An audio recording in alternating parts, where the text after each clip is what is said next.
हरे कृष्णा, राधे राधे, ओम नमः शिवाय। प्रिय श्रोताओं, आज है भौम प्रदोष व्रत और दूसरा है मंगला गौरी व्रत। इसलिए आज हम दोनों कथा की रसपान करेंगे। तो आइए सबसे पहले गणेश भगवान का नाम लेकर कथाओं का शुभारंभ करते हैं। हे सिद्धि विनायक गणेश जी, आप सभी मंगलों के प्रारंभ करता है। आपके बिना कोई भी शुभ कार्य, कोई भी व्रत, कोई कथा पूर्ण नहीं हो सकती।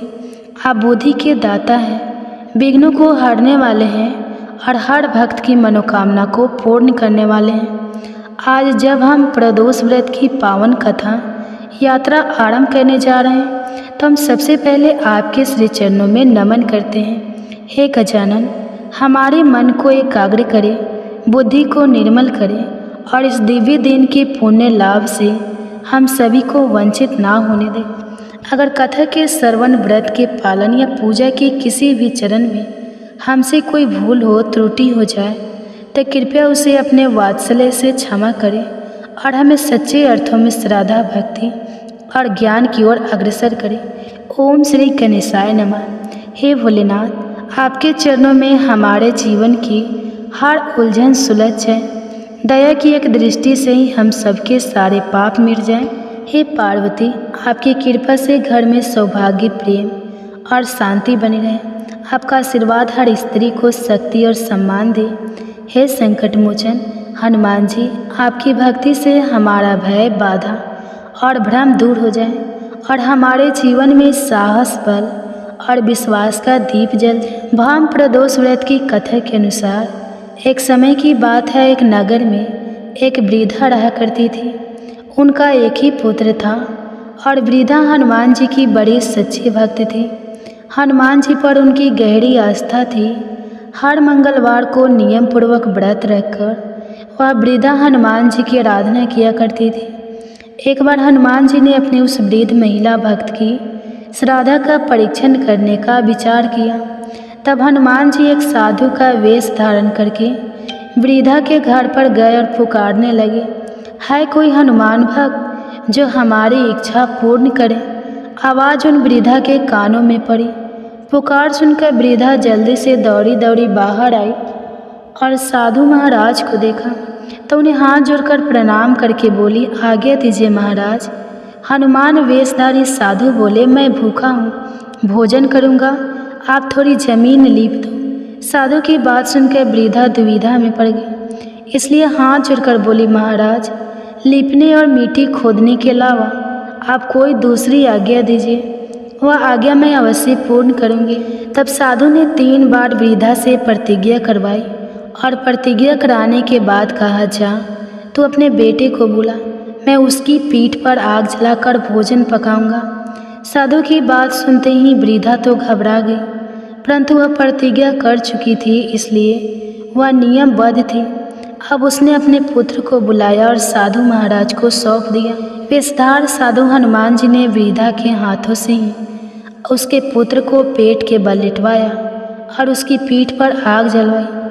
आग जलती देखकर वह वृद्धा बड़े दुखी मन से अपने घर के भीतर चली गई। इधर भोजन बनाकर साधु ने वृद्धा को बुलाकर कहा, आइए माता जी, भोजन बन गया है, अपने पुत्र को भी पुकारो ताकि वह भी आकर भोग लगा ले। साधु महाराज की बात सुनकर दुखी वृद्धा, जो मन ही मन हनुमान जी को याद कर रही थी, वह कहने लगी कि हे साधु महाराज, मेरे पुत्र का नाम लेकर आप मुझे और कष्ट मत दीजिए। अभी अभी तो आपने मेरे पुत्र की पीठ पर आग जलाकर भोजन बनाया है। लेकिन साधु महाराज नहीं माने और वृद्धा से बार बार अपने पुत्र को आवाज़ लगाने की बात कहते रहे। तब वृद्धा ने साधु महाराज की बात मानकर अपने पुत्र को आवाज़ लगाई। तब देखते ही देखते वृद्धा का वह पुत्र, जो घर के बाहर ही खेल रहा था, माँ की आवाज़ सुनकर दौड़ा दौड़ा अपनी माँ के पास आ गया। अपने पुत्र को जीवित देखकर वृद्धा को बड़ा आश्चर्य हुआ और यह सब चमत्कार देखकर वह साधु महाराज के चरणों में गिर पड़ी। तब हनुमान जी अपने वास्तविक रूप में प्रकट हुए और वृद्धा को भक्ति का आशीर्वाद दिया। बजरंगबली हनुमान जी की कृपा से वृद्धा को उनका पुत्र वापस मिल गया और वृद्धा के जीवन में जो भी दुख थे वह सब बजरंगबली की कृपा से दूर हो गए। प्रेम से बोलिए बजरंगबली हनुमान जी की जय, भोलेनाथ की जय। जया पार्वती व्रत की पौराणिक कथा के अनुसार एक बार किसी समय में कौंडिन्य नगर में नामक एक योगी ब्राह्मण रहता था। उसकी पत्नी का नाम सत्य था। उनके घर में किसी भी प्रकार की कोई कमी नहीं थी, लेकिन उनके यहाँ संतान ना होने के कारण वे बहुत दुखी रहा करते थे। एक बार देवर्षि नारद उनके घर पधारे। उन्होंने नारद मुनि की खूब सेवा की और अपनी समस्या का समाधान पूछा। तब नारद जी ने उन्हें बताया कि तुम्हारे नगर के बाहर जो वन है उसके दक्षिण भाग में बिल्व वृक्ष के नीचे भगवान शिव माता पार्वती जी के साथ लिंग रूप में विराजित है। उनकी पूजा करने से तुम्हारी मनोकामना अवश्य ही पूर्ण होगी। तब ब्राह्मण दंपति ने उस शिवलिंग को ढूंढकर उसकी विधि विधान से पूजा अर्चना की। इस प्रकार पूजा करने का क्रम चलता रहा और 5 वर्ष बीत गए। एक दिन जब वह ब्राह्मण पूजन के लिए फूल तोड़ रहा था, तभी उसे एक सांप ने काट लिया और वह वहीं जंगल में गिर गया। ब्राह्मण जब बहुत देर तक अपने घर नहीं लौटा तो उसकी पत्नी उसे ढूंढने आई। पति को इस हालत में देखकर वह रोने लगी और उसने वन देवता और माता पार्वती का स्मरण किया। ब्राह्मणी की पुकार सुनकर वन देवता और माँ पार्वती दौड़ी चली आई और ब्राह्मण के मुख में अमृत डाल दिया, जिससे ब्राह्मण उठ बैठा। तब ब्राह्मण दंपति ने माता पार्वती का पूजन किया। माता पार्वती ने उनकी पूजा से प्रसन्न होकर उन्हें वर मांगने के लिए कहा। तब दोनों ने संतान प्राप्ति की इच्छा प्रकट की। तब माता पार्वती ने उन्हें जया अर्थात विजया पार्वती व्रत करने की बात कही।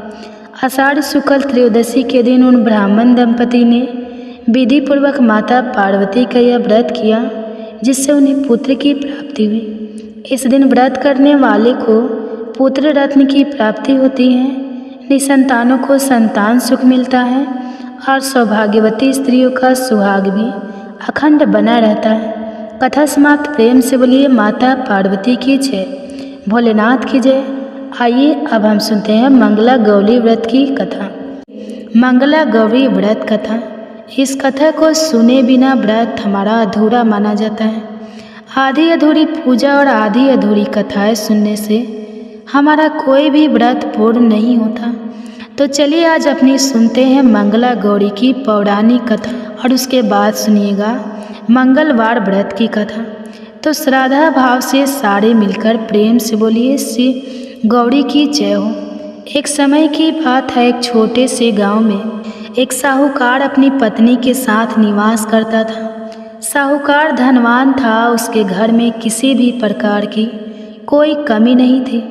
फिर भी वह साहूकार और उसकी पत्नी संतान ना होने के कारण हमेशा दुखी रहते थे। संतान की कमी हमेशा उन्हें कचोटती रहती थी। एक दिन की बात है, उस साहूकार के घर में एक साधु आए। साहूकार ने उनका खूब आदर सत्कार किया और उन्हें अपनी समस्या के बारे में बताया।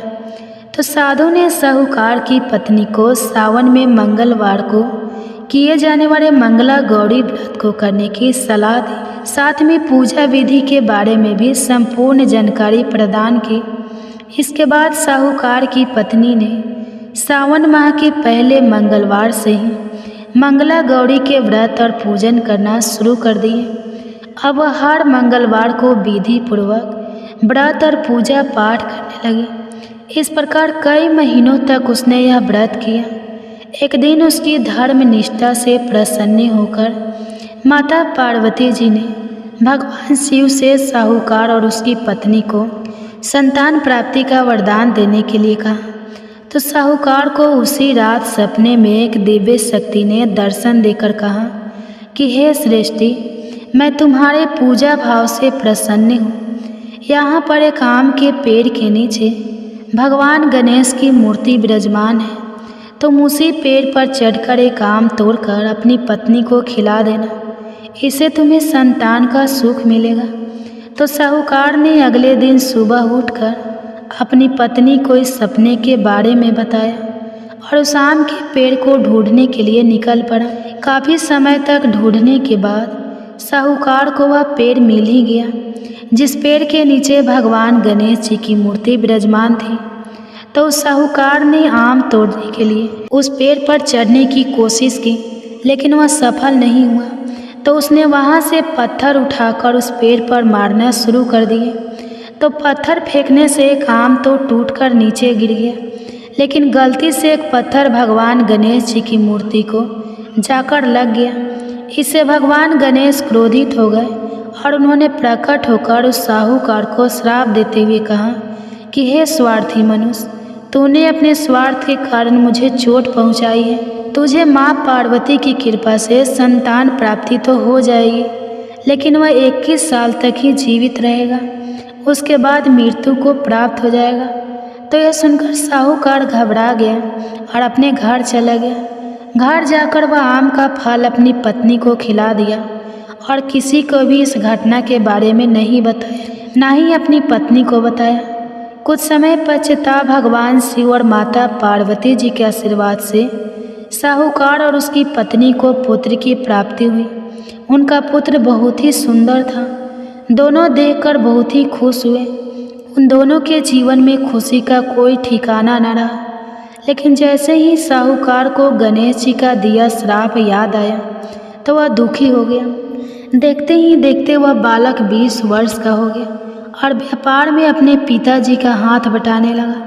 एक दिन घर लौटते समय साहूकार पेड़ की छांव में तालाब के किनारे बैठकर अपने पुत्र के साथ भोजन कर रहे थे। तभी वहाँ पर कमला और मंगला नाम की 2 कन्याएं कपड़े धोने के लिए आई और कपड़े धोते हुए आपस में बात करने लगी। कमला ने मंगला से कहा कि मैंने इस सावन मास में प्रत्येक मंगलवार को मंगला गौरी व्रत रखने का निश्चय किया है। तुम भी माँ पार्वती को समर्पित इस व्रत को जरूर करना। इससे माता पार्वती जी बहुत प्रसन्न रहती है और अपनी कृपा दृष्टि अपने भक्तों पर बनाए रखती है। तो मंगला कहने लगी कि इस व्रत को करने से क्या फल मिलता है। तो कमला बताने लगी कि इस व्रत को करने से मनोवांछित वर और अखंड सौभाग्य की प्राप्ति होती है। जो भी औरत इस व्रत को करती है उसे विधवा होने का भय नहीं रहता। तो कमला की बात सुनकर मंगला भी इस व्रत को करने के लिए तैयार हो गई। दूसरी ओर साहूकार ने दोनों कन्याओं के बीच में हुई बातचीत को सुन लिया और उसने अपने मन में फैसला किया कि यह कन्या मंगला गौरी व्रत को करेगी, जिससे इसे अखंड सौभाग्य की प्राप्ति होगी। तो यह मेरे पुत्र के लिए एक योग्य वधू साबित होगी। ऐसा सोचकर उन दोनों के विवाह का प्रस्ताव कन्या के पिता के पास लेकर चला गया।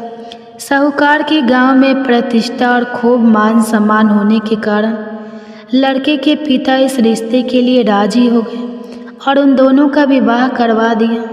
विवाह के पश्चात भी कमला विधि पूर्वक मंगला गौरी का व्रत करती रही। इससे इस भक्ति भाव से प्रसन्न होकर माता पार्वती जी एक दिन उसे सपने में दर्शन देती हैं और कहती है कि मैं तुम्हारी भक्ति से अत्यंत प्रसन्न हूँ, इसलिए तुम्हें अखंड सौभाग्य का वरदान देती हूँ। लेकिन तुम्हारा पति अल्पायु है, इसलिए अगले महीने मंगलवार के दिन एक सर्प तुम्हारे पति के प्राण लेने के लिए आएगा। तुम उसके लिए एक प्याले में मीठा दूध रख देना और उसके पास एक थाली मटकी भी रख देना। सर्प दूध पीकर उस मटकी में चला जाएगा, फिर तुम उस मटके को ऊपर से कपड़े द्वारा ढक देना। तो अगले मंगलवार को कमला ने माता पार्वती जी की बात मानकर एक प्याले में मीठा दूध रख दिया और पास में एक मटकी भी रख दी। तो सर्प ने आकर दूध पिया और मटकी में जाकर बैठ गया। तो कमला ने उस मटकी पर कपड़ा बांध दिया और उसे जंगल में रख दिया। तो माता पार्वती जी की कृपा से कमला के पति के प्राण बच गए। इस प्रकार मंगला गौरी व्रत के पुण्य फल से साहूकार का पुत्र श्राप मुक्त हो गया। जब कमला ने घर में सबको इस चमत्कार के बारे में बताया तो सारे के सारे आश्चर्यचकित हो गए। इसके बाद साहूकार और उसकी पत्नी ने अपने पुत्र और पुत्रवधू को आशीर्वाद दिया और उनका परिवार सुखपूर्वक जीवन व्यतीत करने लगे। हे माँ, जैसे अपने कमला के पति की रक्षा की, वैसे ही उन सभी महिलाओं के सुहाग की रक्षा करना जो मंगला गौरी का व्रत रखकर इस व्रत कथा को अब सुनेंगे मंगलवार व्रत की कथा, जिसे आज मंगलवार के दिन जरूर ही श्रवण करना चाहिए, जिसे श्रवण करने से हनुमान जी की कृपा सदा बनी रहती है। आज मंगलवार को सुनिए हनुमान जी की कथा। एक नगर में एक वृद्धा रहती थी। उसका एक ही पुत्र था। उस वृद्धा की हनुमान जी पर बहुत गहरी आस्था थी। वह हर मंगलवार का व्रत रखती थी और हनुमान जी की पूजा आराधना करती थी। एक बार हनुमान जी ने अपनी भक्ति में उस वृद्ध महिला की श्रद्धा का परीक्षण करने का विचार किया। हनुमान जी साधु का वेश धारण कर वृद्धा के घर गए और पुकारने लगे कि है कोई हनुमान भक्त जो हमारी इच्छा पूर्ण करे। तब आवाज उस वृद्धा के कान में पड़ी। पुकार सुनकर वृद्धा जल्दी से बाहर आई और साधु को प्रणाम कर बोली, आज्ञा महाराज। हनुमान वेशधारी साधु बोले, मैं भूखा हूँ, भोजन करूँगा, तुम थोड़ी सी जमीन लीप दो। वृद्धा दुविधा में पड़ गई, अतः हाथ जोड़कर बोली, महाराज, लीपने और मिट्टी खोदने के अतिरिक्त आप कोई दूसरी आज्ञा दें, मैं अवश्य पूर्ण करूँगी। साधु ने 3 बार प्रतिज्ञा कराने के बाद कहा, तू अपने बेटे को बुला, मैं उसकी पीठ पर आग जलाकर भोजन बनाऊंगा। यह सुनकर वृद्धा घबरा गई, परंतु वह प्रतिज्ञाबद्ध थी। उसने अपने पुत्र को बुलाकर साधु को सौंप दिया। साधु वेशधारी हनुमान जी ने वृद्धा के हाथों से ही उसके पुत्र को पेट के बल लेटाया और उसकी पीठ पर आग लगवा दी। आग जलाकर दुखी मन से वृद्धा अपने घर में चली गई। इधर भोजन बनाकर साधु ने वृद्धा को बुलाकर कहा कि उनका भोजन बन गया है, तुम अपने पुत्र को पुकारो ताकि वह भी आकर भोग लगा ले। इस पर वृद्धा बोली, उसका नाम लेकर मुझे और कष्ट ना दे। लेकिन जब साधु महाराज नहीं माने तो वृद्धा ने अपने पुत्र को आवाज लगाई। वह अपनी माँ के पास आ गया और अपने पुत्र को जीवित देखकर वृद्धा को बहुत आश्चर्य हुआ और साधु के चरणों में गिर पड़ी। तब हनुमान जी अपने वास्तविक रूप में प्रकट हुए और वृद्धा को भक्ति का आशीर्वाद दिया। तो प्रेम से बोले, शंकर भगवान की जय हो, बजरंगबली की जय। आइए सुनते हैं मंगलवार व्रत की पौराणिक कथा। एक बार नैमिषारण्य तीर्थ में 80,000 मुनि एकत्र होकर पुराणों के ज्ञाता श्री सूत जी से पूछने लगे, हे महामुनि, आपने हमें अनेक पुराणों की कथा सुनाई है, अब कृपा करके हमें ऐसा व्रत और कथा बताएं जिसके करने से संतान की प्राप्ति हो तथा मनुष्य को रोग, शोक, अग्नि, सर्व, दुख आदि का भय दूर हो, क्योंकि कलयुग में सभी जीवों की आयु बहुत कम है। फिर इस पर उन्हें रोग, चिंता के कष्ट लगे रहेंगे, तो फिर वह श्री हरि चरणों में अपना ध्यान कैसे लगा सकेंगे। श्री सूत जी बोले, हे मुनियों, आपने लोक कल्याण के लिए बहुत ही उत्तम बात पूछी है।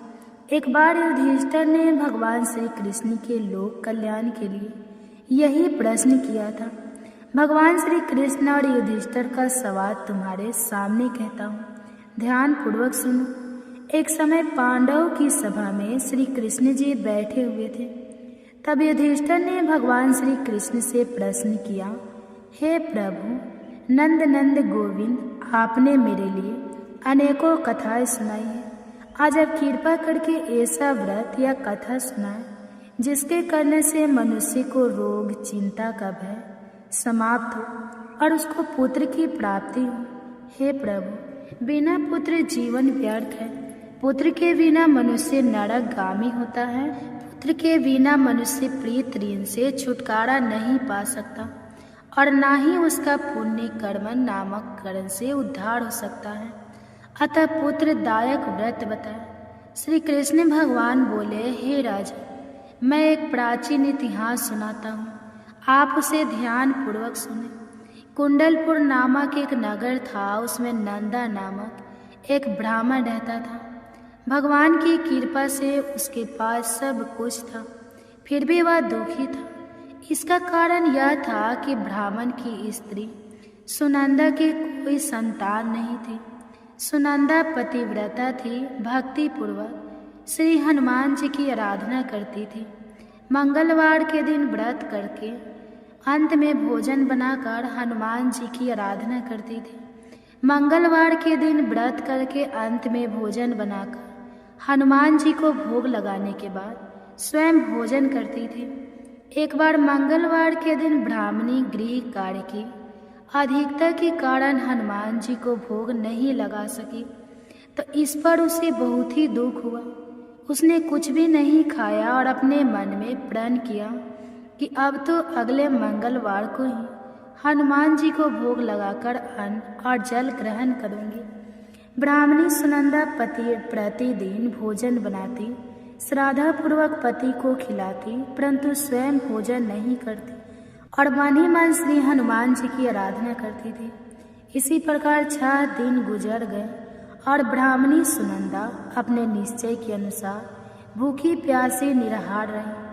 अगले मंगलवार को ब्राह्मणी सुनंदा प्रातः काल ही बेहोश होकर गिर पड़ी। ब्राह्मणी सुनंदा के ससीम भक्ति के प्रभाव से श्री हनुमान जी बहुत प्रसन्न हुए और प्रकट होकर बोले, सुनंदा, मैं तेरी भक्ति से बहुत प्रसन्न हूँ, तू उठ और वर मांग। सुनंदा अपने आराध्य देव श्री हनुमान जी को देखकर आनंद की अधिकता से विवल होकर श्री हनुमान जी के चरणों में गिरकर बोली, हे प्रभु, मेरी कोई संतान नहीं है, कृपा करके पुत्र और कन्या प्रदान करें, आपकी अति कृपा होगी। श्री महावीर जी बोले, तेरी इच्छा पूर्ण होगी, तेरे एक कन्या पैदा होगी, उसके अष्टांग प्रतिदिन सोना दिया करेंगे। इस प्रकार कहकर श्री महावीर जी अंतर्ध्यान हो गए।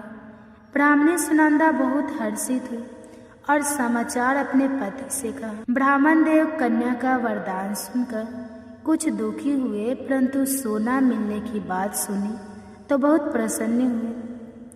उन्होंने विचार किया कि ऐसी कन्या के साथ मेरी निर्धनता भी समाप्त हो जाएगी। श्री हनुमान जी की कृपा से वह ब्राह्मणी गर्भवती हुई और 10वें महीने में उसे बहुत ही सुंदर पुत्री प्राप्त हुई। यह बच्ची अपने पिता के घर में ठीक उसी तरह से बढ़ने लगी जिस प्रकार शुक्ल पक्ष का चंद्रमा बढ़ता है।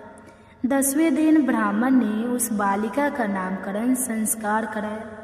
उसके कुल पुरोहित ने उस बालिका का नाम रत्नावली रखा, क्योंकि यह कन्या सोना प्रदान किया करती थी।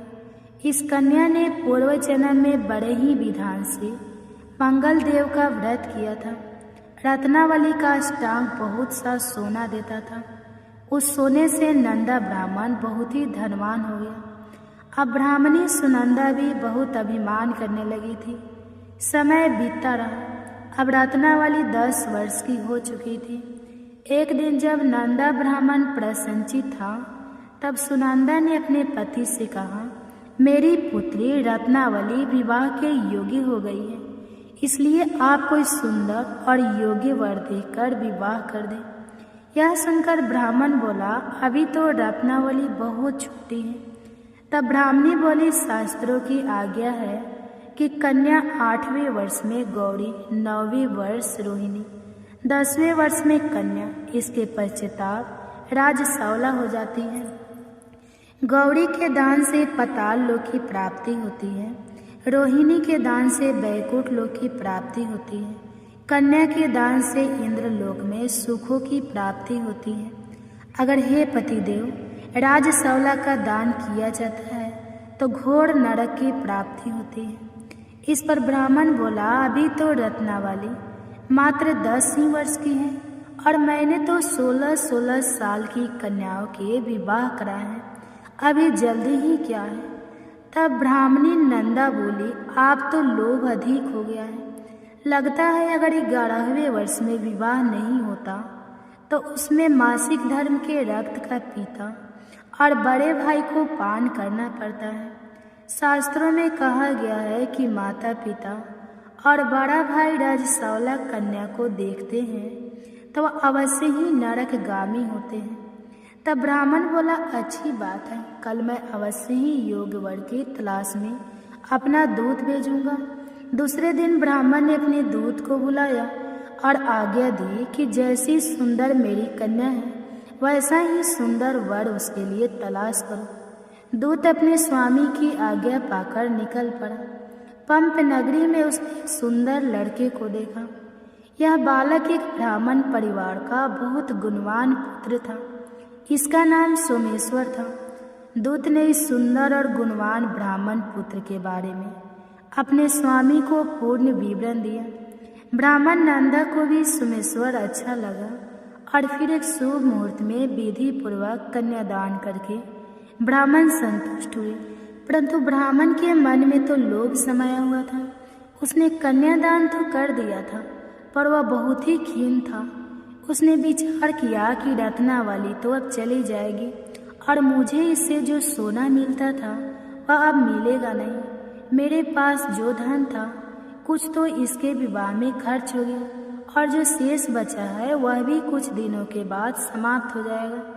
मैंने तो इसका विवाह करके बहुत बड़ी भूल कर दी। अब कोई ऐसा उपाय हो कि रत्नावली मेरे घर में ही बनी रहे, अपनी ससुराल ना जाए। लोभ रूपी राक्षस ब्राह्मण के मस्तिष्क पर छाता जा रहा था। रात भर अपनी सैया पर बेचैनी से करवटें बदलते बदलते उसने एक बहुत ही क्रूर निर्णय लिया। उसने विचार किया कि जब रत्नावली को उसका पति सोमेश्वर अपने घर के लिए जाएगा तो वह मार्ग में छिपकर सोमेश्वर का वध कर देगा और अपनी लड़की को अपने घर ले जाएगा, जिससे नियमित रूप से उसे सोना भी मिलता रहेगा और समाज का कोई मनुष्य उसे दोष भी नहीं दे सकेगा। जब अगले दिन सुबह हुई तो नंदा और सुनंदा ने अपनी जमाई तथा लड़की को बहुत सारा धन देकर विदा किया। सोमेश्वर अपनी पत्नी रत्नावली को लेकर ससुराल से अपने घर की तरफ चल दिया।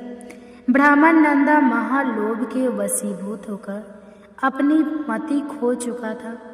पाप पुण्य उसे विचार नहीं रहा था। अपने भयानक और क्रूर निर्णय को कार्य रूप देने के लिए उसने अपने दूत को मार्ग में अपनी जमाई का वध कराने के लिए भेज दिया था, ताकि रत्नावली से प्राप्त होने वाला सोना उसे हमेशा मिलता रहे और वह कभी निर्धन ना हो। ब्राह्मण के दूत ने अपने स्वामी की आज्ञा का पालन करते हुए उसके जमाई सोमेश्वर का मार्ग में ही वध कर दिया। समाचार प्राप्त कर ब्राह्मण नंदा मार्ग में पहुंचा और रोती हुई अपनी पुत्री रत्नावली से बोला, हे पुत्री, मार्ग में लुटेरों ने पति का वध कर दिया है। भगवान की इच्छा के किसी का वश नहीं चलता है। अब तो घर चल, वहाँ पड़ी रहकर शेष जीवन व्यतीत करना। जो भाग्य में लिखा है वही होगा। अपने पति की अकाल मृत्यु से रत्नावली बहुत दुखी हुई। करुण क्रीदन और रुदन करती हुई अपने पिता से बोली, हे पिताजी, इस संसार में जिस स्त्री का पति नहीं है उसका जीना व्यर्थ है। मैं अपने पति के साथ ही अपने शरीर को जला दूंगी और सती होकर अपने इस जन्म को माता पिता के नाम को तथा सास ससुर के यश को सार्थक करूंगी। ब्राह्मण नंदा अपनी पुत्री रत्नावली के वचनों को सुनकर बहुत दुखी हुआ। विचार करने लगा कि मैंने व्यर्थ ही जमाई वध का पाप अपने सिर लिया है। रत्नावली तो उसके पीछे अपने प्राण तक देने को तैयार है। मेरा तो दोनों तरफ से मरण हो गया।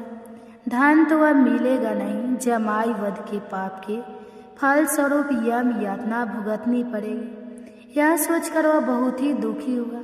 सोमेश्वर की चिंता बनाई गई। रत्नावली सती होने की इच्छा से अपने पति का सिर अपनी गोद में रखकर चिता में बैठ गई।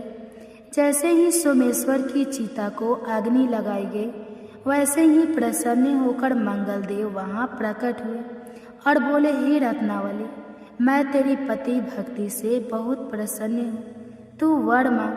तब रत्नावली ने अपने पति का जीवन दान मांगा। मंगलदेव बोले, रत्नावली, तेरा पति अजर अमर है, यह महाविद्वान भी होगा और इसके अलावा तेरी जो इच्छा हो वह वर मांग।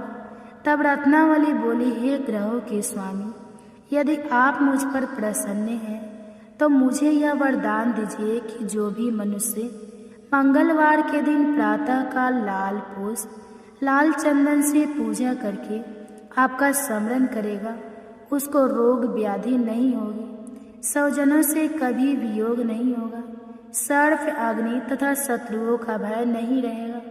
और जो स्त्री मंगलवार का व्रत करेगी वह कभी विधवा नहीं होगी। मंगलदेव ने तथास्तु कहकर अंतर ध्यान होगा। सोमेश्वर मंगल देव की कृपा से जीवित हो उठा।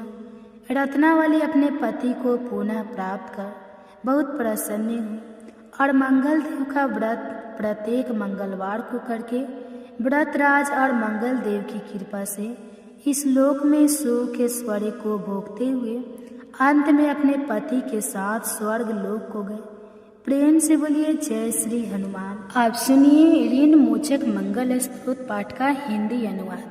हे मंगल देव, शास्त्रों में आपके जो नाम बताए गए हैं उनमें पहला नाम मंगल देव, दूसरा भूमि पुत्र जिनका जन्म पृथ्वी से हुआ, तीसरा ऋण हरता यानी कर्ज से मुक्ति दिलाने वाला, चौथा धन प्रद यानी धन को देने वाले, पांचवा स्थिरासन यानी जो अपने आसन पर अडिग रहते हैं, छठा महाकाय यानी जो बहुत बड़े शरीर वाले हैं, सातवां नाम सर्व मावरोधक यानी कार्य में आने वाली सभी बाधाओं को दूर करने वाला है। हे मंगल देव, आपके नामों में आठवां नाम लोहित, नौवां लोहितांग, 10वां शाम का नाम यानी कृपा करने वाले, जिसका अर्थ सामक ब्राह्मणों के ऊपर अपनी कृपा दृष्टि को रखने वाला है। 11वां धारामच यानी पृथ्वी के गर्भ से उत्पन्न होने वाला, 12वां कुंज, 13वां भाम, 14वां भूतर यानी ऐश्वर्य को देने वाला, 15वां भूमि नंदन यानी पृथ्वी को आनंद देने वाला। हे मंगल देव, आपके नामों में 16वां नाम अंगारा, 17वां इम, 18वां असरोग, पारक अर्थात समस्त तरह की कठिनाइयों को दूर करने वाला, 19वां वृष्टिकर्ता अर्थात वृष्टि करने वाले यानी वर्षा कराने वाला, 20वां नाम वृष्टिहर्ता अर्थात बारिश ना होने के कारण अकाल लाने वाला, और 21वां नाम सर्वकाम फल प्रदा अर्थात संपूर्ण कामनाओं का फल देने वाला। हे मंगल देव, जो मनुष्य आपके इन 21 नामों का वाचन सच्चे मन और विश्वास से करता है, उस मनुष्य के ऊपर कभी ऋण यानी कर्ज नहीं होता है और वह अथाह धन की प्राप्ति करता है। हे मंगल देव, आपकी उत्पत्ति पृथ्वी के गर्भ से हुई है। आपकी आभा आकाश में कड़कड़ाने वाली दामिनी अर्थात आकाश में चमकने वाली बिजली के समान है। सभी तरह की शक्ति को धारण करने वाले कुमार मंगल देव को मैं नतमस्तक होकर प्रणाम करती हूँ। हे मंगल देव, आपके मंगल स्तोत्र का पाठ मनुष्य को हमेशा अपने मन में किसी भी तरह के विकार को दूर कर और अपनी पूर्ण श्रद्धा और आस्था के साथ करना चाहिए। जो भी मनुष्य इस मंगल स्तोत्र का पाठ करता है और दूसरों को सुनाता है, उसके सभी कष्ट दूर हो जाते हैं।